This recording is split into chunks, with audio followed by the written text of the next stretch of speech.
one of the things that I want to talk to you about is the JFK files.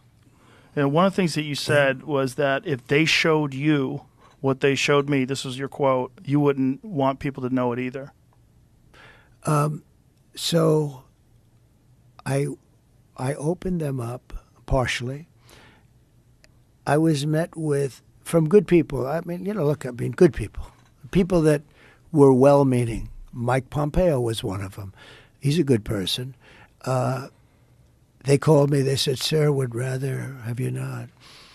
And I did open them, but I was asked by some people not to open them. There's a Martin Luther King file too, by the way, that they'd like to see. I don't know if you know, but there is that.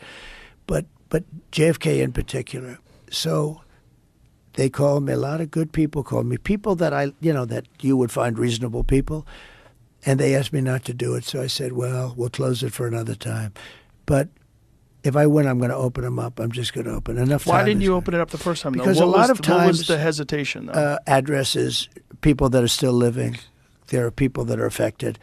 And there could be some national security reason that I don't have to necessarily know about.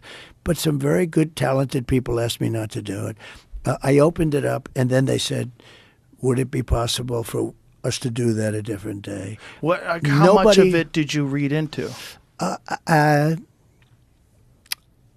think it's going to be just fine to open it. Let me put it that way. I think it's fine. It's going to be time. It's a cleansing. It's really a cleansing. So I'm going to do it. I'm going to do it immediately, almost immediately upon entering office. Well, the thing, when people look at it from the outside and you sort of imagine what could be a reason why they would not release those files, it would be there's people that were implicated in the assassination. Yeah. Well, when there are living people, you generally tend not to want to do it. When people are still living. Living people that formerly worked for the government. For the government, and living people that were somehow involved in it, and you tend not to do that. But it's time to open them. I can't tell you whether or not they're going to find anything of interest. And I did partially open. I think I've opened 50%, but I was asked not to do it, and I thought that was a reasonable ask. But now I'm going to do it. I'm going to do it very soon.